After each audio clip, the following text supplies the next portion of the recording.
I grew up really missing my dad. And my dad was an introvert, so he was a very quiet man.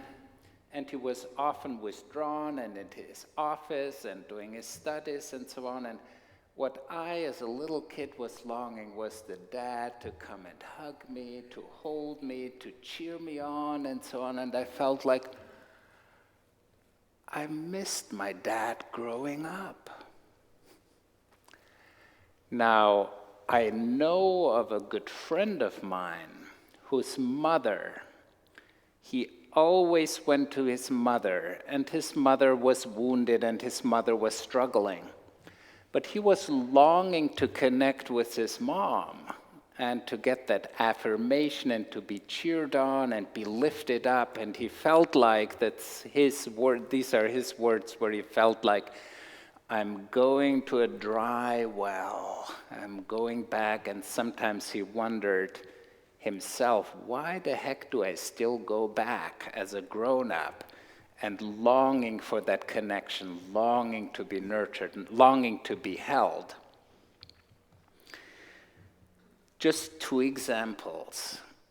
And I think each and every one of us is wounded and hurt and has been injured in one way or another.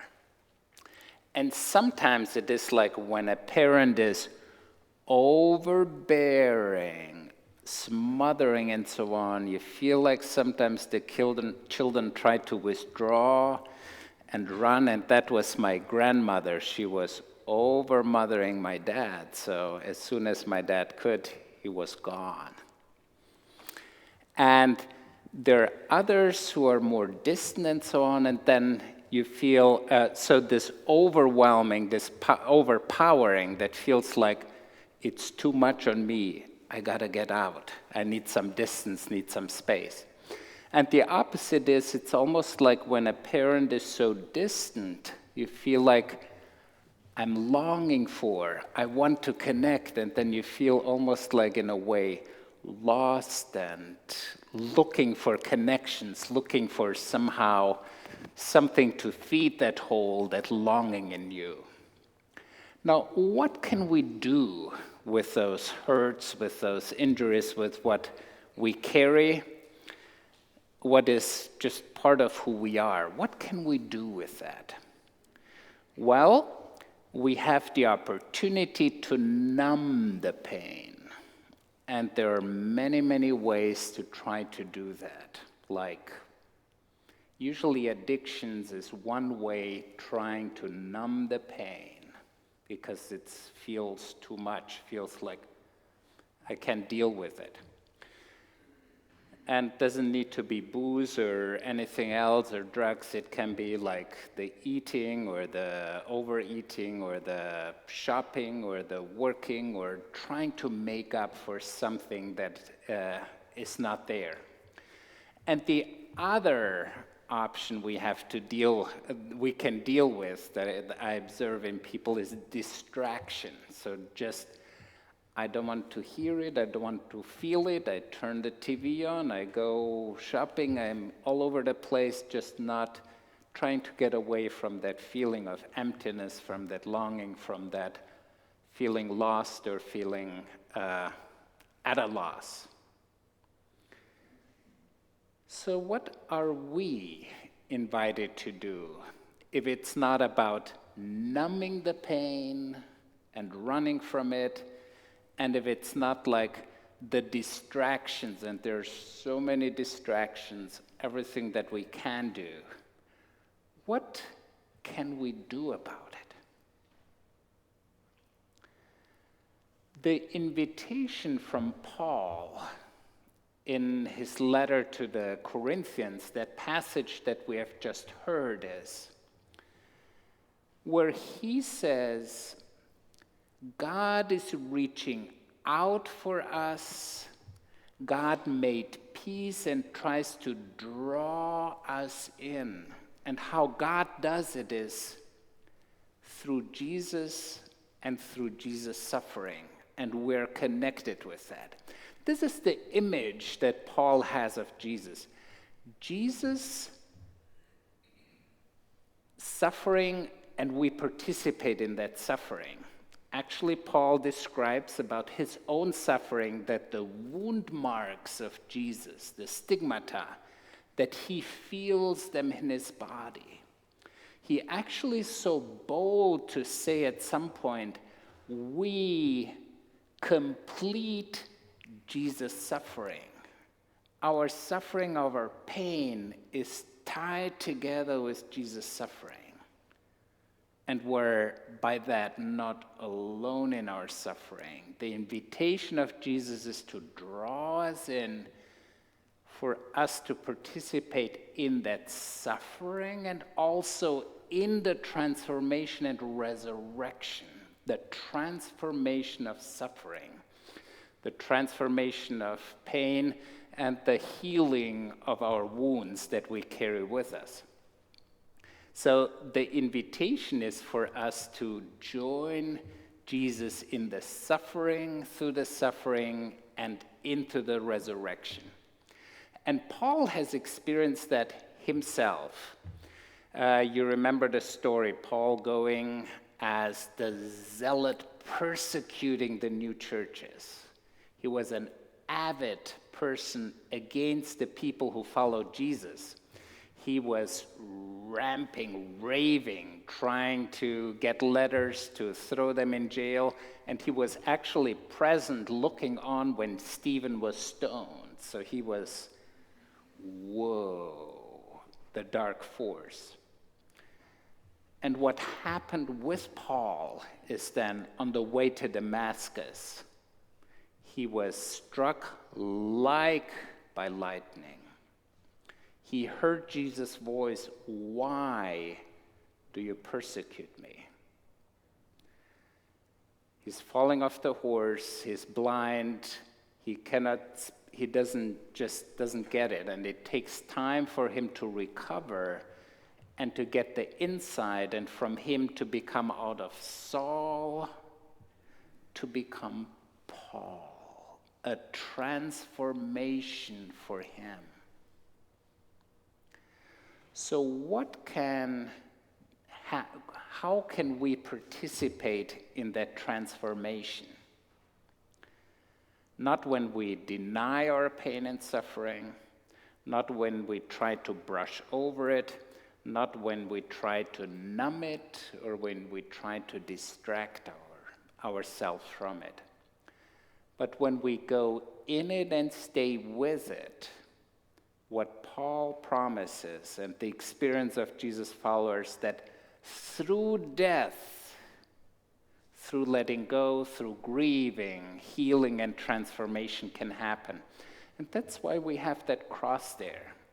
Jesus' cross, our preparation, the Lenten season, our suffering, our participating, what we carry in our bodies, our own cross, can bring us closer to Jesus, that through him and with him we're made whole and becoming one as whole, as family of God.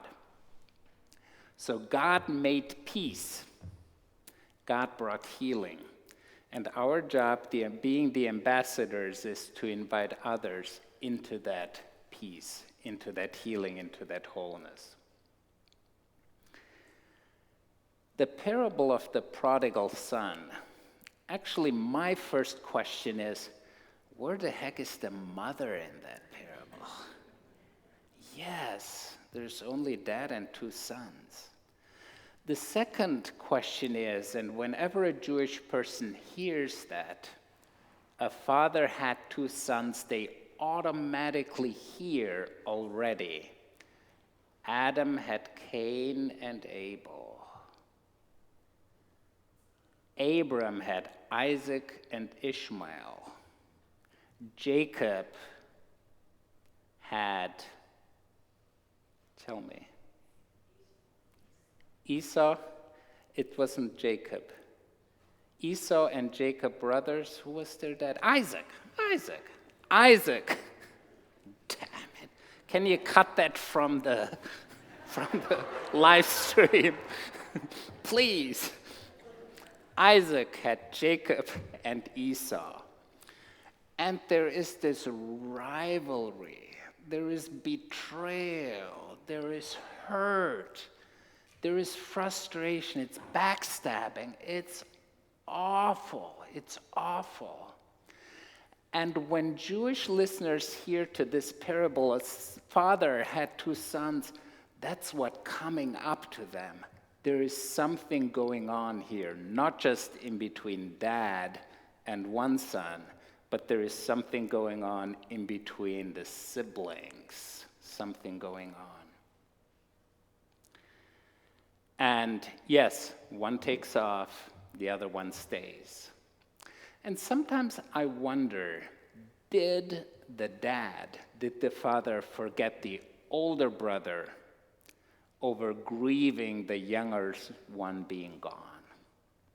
And the older one did not receive the care, the love, the appreciation, because that's what the parable where the older brother holds up to his dad and says, you know what, I slaved for you all my life, all these years. I never had a party, never even got a goat. It's just awful. And the younger one gets this extravagant welcome, gets this celebration, gets this, whoa. And the party's going on, and the older one is not even at the party. It's like from hearsay, he hears the music, he comes and thinks like, what's going on here? So the father, in the painting of Rembrandt, we have the hands visible of the father. And the father is very, very interesting how he has two different hands. One hand is the slimmer, slighter, more gentle hand, and that's the mother hand, the compassionate hand, the caring hand that welcomes whoever ran off, that welcomes and forgives and embraces. And the other hand, you see the father's hand, the hand that is strong, that supports, that we all need as well. So Rembrandt was able to put the mother in the picture too, through that one hand, the compassion part, the mother part, the caring aspect of God. And when God, the Father, represents God in this story, we're embraced both with the strength and a solid foundation, and with the compassion and the loving hand and the loving heart of God. Now, the goal for the dad, and the goal for us as community of faith, the goal for us as a society is that we come back together as siblings. And dad invites the older one, whatever is mine is yours as well. Will you come in and celebrate? Will you come in and recognize we are kin?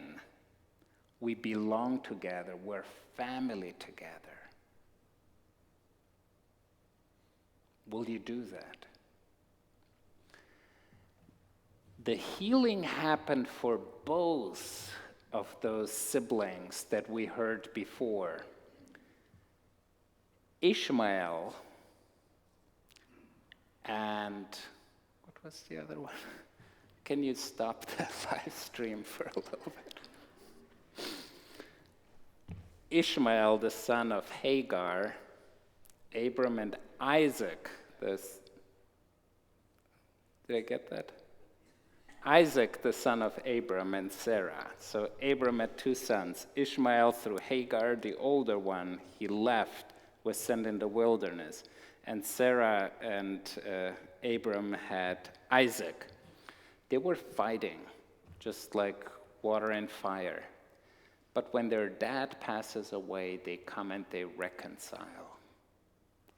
That's the deep longing, I think, that we still have right now in Israel, in Gaza, for the descendants of Ishmael, the descendants of Isaac, and for us as children of Abram to come together for healing, for wholeness. And the others, Jacob and Esau, Jacob backstabbing Esau, betraying him, they come together and they have a real connection, recognizing each other and embracing each other as siblings. And that's the invitation of the Father, who God is, wanting to draw us back in to belong together, to recognize we're siblings, we belong together.